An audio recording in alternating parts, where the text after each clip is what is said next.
Bem-vindos a O Debate.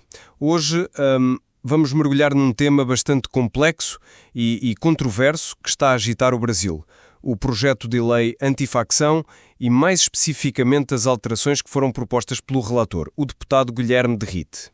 Exato. A proposta inicial do governo, já visava endurecer o combate às organizações criminosas, mas estas modificações do relator levaram a discussão para um patamar completamente diferente.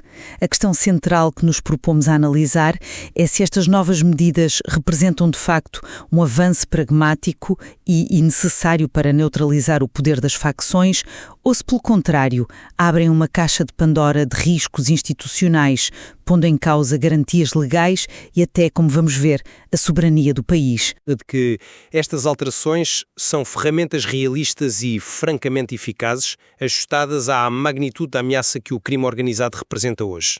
E eu irei argumentar que, por trás de uma aparente necessidade, estas propostas escondem perigos muito significativos para os direitos fundamentais e para a estabilidade jurídica. No fundo, corremos o risco de criar um mal maior do que aquilo que se pretende curar.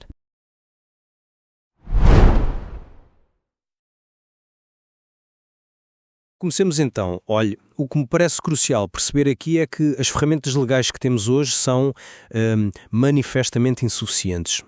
As organizações criminosas evoluíram, são hoje verdadeiras empresas multinacionais com braços armados e a lei simplesmente não acompanhou essa evolução.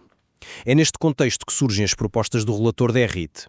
Veja-se, por exemplo, a criação da chamada figura típica autónoma. O que é que isto significa? Bem, essencialmente significa criar um novo crime que é independente da organização criminosa. A ideia é punir o ato em si, como, por exemplo, montar uma barricada, incendiar um autocarro ou obstruir a ação policial a mando de uma facção, com uma pena muito severa de 20 a 30 anos, mesmo que os procuradores não consigam provar em tribunal que aquela pessoa era um membro formal do grupo. O relator tem razão quando diz que essa prova é muitas vezes demasiado complexa de obter. É uma medida de pragmatismo. Além disso, as propostas atacam o coração do poder das facções, o dinheiro e a influência política. O mecanismo de perdimento de bens agiliza a apreensão de património de origem duvidosa e a criação de uma base de dados que torna um suspeito automaticamente inelegível visa, cortar a infiltração na política. É uma tentativa de, nas palavras do próprio relator, asfixiar financeiramente e politicamente esses grupos. E não podemos dizer que é um processo autoritário. O relator mostrou abertura ao diálogo, recuando na sua controversa proposta inicial de exigir autorização dos governadores para operações da Polícia Federal, isto depois de ouvir as críticas. O texto está a ser debatido. E eu abordo isto de uma perspectiva completamente diferente. O que eu vejo nestas alterações é a materialização de uma agenda política de linha dura que, a pretexto de combater o crime, compromete pilares do Estado de Direito. Essa figura típica autónoma que descreve é francamente, juridicamente assustadora. Punir alguém com até 30 anos de prisão sem prova de ligação a uma facção é um desvio perigosíssimo. Os atos descritos são vagos. Restringir a livre circulação ou criar embaraços à atuação das forças de segurança quer dizer quantos protestos ou movimentos sociais não poderiam ser enquadrados aqui por um sistema de justiça mais punitivo. O potencial para abuso é imenso. Mas o ponto que me causa mais alarme, sem dúvida alguma, é a alteração proposta para a lei antiterrorismo. Incluir atos de facções nesta lei, mesmo que não os classifique formalmente como terrorismo, é de uma imprudência tremenda, como o próprio governo federal e vários especialistas alertaram. Isto cria um precedente perigoso. Pensemos por um momento em legislações como o Patriot Act americano, que autoriza ações contra entidades estrangeiras designadas como terroristas. Ao usarmos essa terminologia na nossa própria lei, estamos na prática a dar-lhes a justificação legal de que precisam para agir no nosso território, algo que até hoje seria impensável. É um risco de soberania inaceitável. E, por fim, não podemos ignorar a politização disto tudo. A escolha de Rite como relator, um secretário de segurança do principal opositor político do governo, contamina o debate com objetivos eleitorais. A sua tentativa inicial de limitar a autonomia da Polícia Federal é um exemplo claro de que há aqui uma agenda que vai muito para além do combate ao crime. Certo, eu reconheço que a questão da soberania é talvez o ponto mais forte do seu argumento e não tem uma resposta fácil. No entanto, creio que a crítica é algo exagerada. O texto não classifica as facções como terroristas, e este é um ponto que o relator fez questão de sublinhar. O que ele propõe é aplicar as penas mais duras dessa lei a atos específicos que geram um estado de terror social. Quer dizer, quando uma cidade inteira para porque autocarros estão a ser incendiados e as escolas fecham, o efeito na população é, na prática, idêntico ao de um ato terrorista. A lei está a tentar responder à percepção e ao impacto real na vida das pessoas. O próprio relator admitiu a preocupação como válida, mas reforçou a confiança na capacidade do Estado brasileiro para resolver os seus próprios problemas.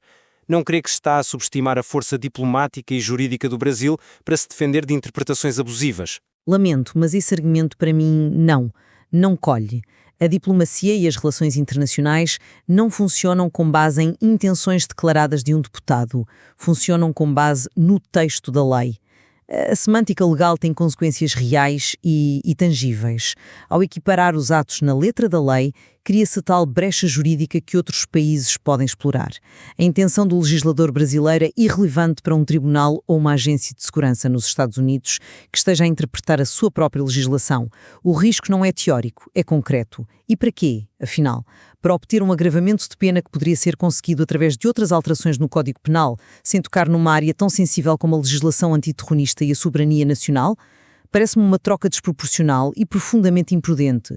É usar um martelo pneumático para pregar um prego com risco de deitar a parede abaixo. Percebo a preocupação com as consequências externas, mas talvez essa medida drástica seja uma resposta direta a um problema interno igualmente drástico, que é a dificuldade de punir os executores das ordens. E isso leva-nos diretamente à questão da punição de atos sem prova de filiação.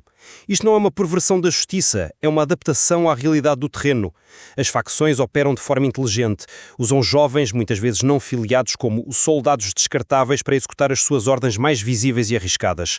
Sabem que a prova da ligação entre quem deu a ordem e quem executor é extremamente difícil de produzir em tribunal.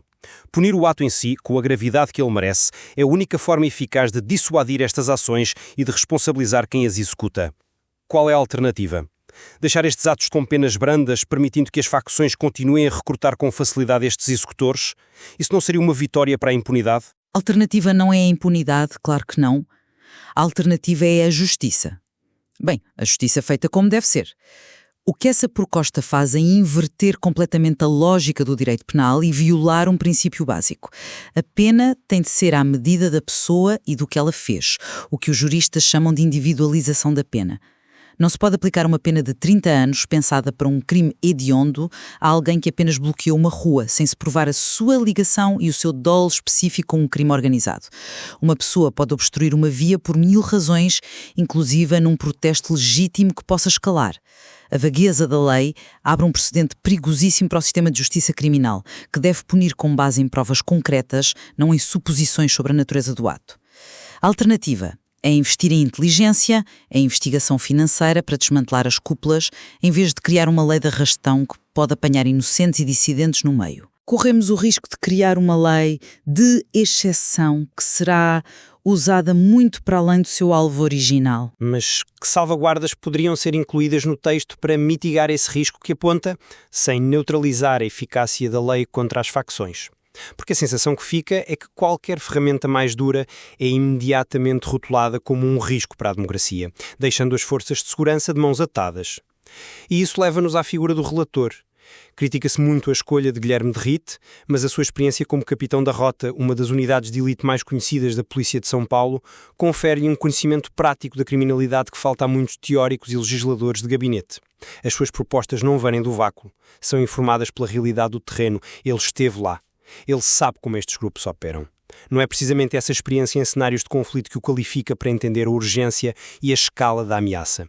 Talvez uma visão mais higienizada do problema seja um motivo pelo qual as leis atuais são insuficientes. Esse é um argumento convincente à primeira vista. Mas já considerou o outro lado da moeda? Que o seu historial é precisamente o que o torna estas propostas tão suspeitas e perigosas?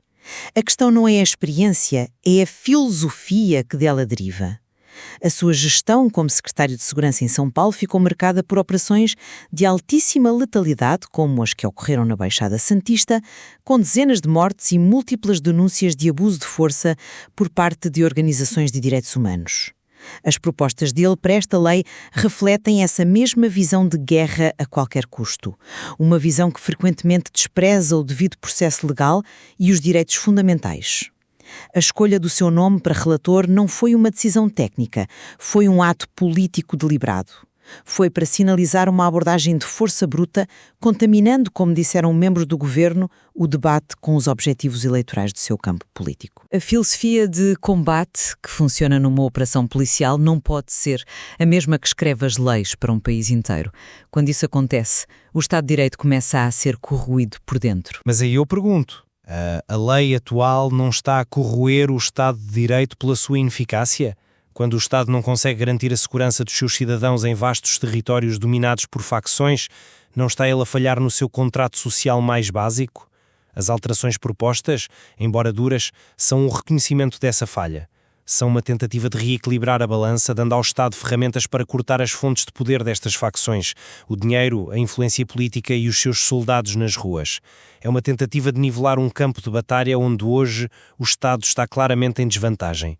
Talvez seja uma abordagem agressiva, mas a situação exige-o. Em suma, o seu argumento é que o fim justifica os meios, e é aí que discordamos fundamentalmente.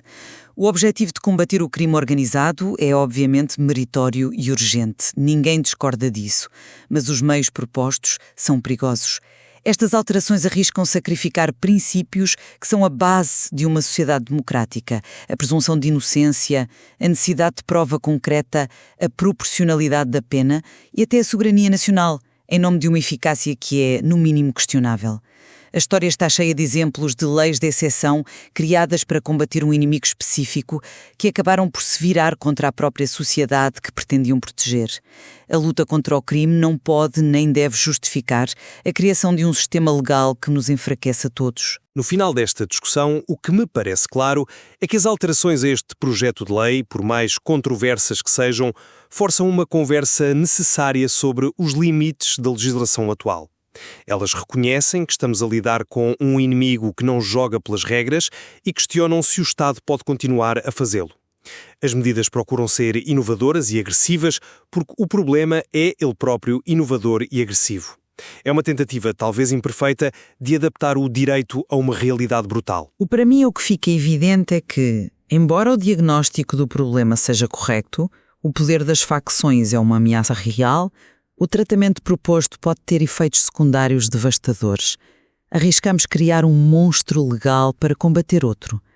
A discussão mostra o perigo de legislar à quente, sob a pressão da opinião pública e com base numa filosofia de confronto, sacrificando garantias que demoraram séculos a construir e que são, no fundo, a diferença fundamental entre um Estado de Direito e um Estado policial.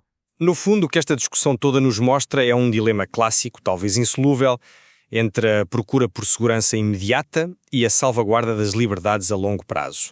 De um lado, o risco de a lei ser cronicamente insuficiente para travar uma violência endémica que destrói vidas. E do outro, o risco de a própria lei se tornar numa ferramenta de opressão e de vulnerabilidade externa, minando as fundações da democracia que pretende proteger. Fica claro que as consequências de cada um destes caminhos são profundas e merecem um escrutínio muito, muito maior do que aquele que têm tido até agora.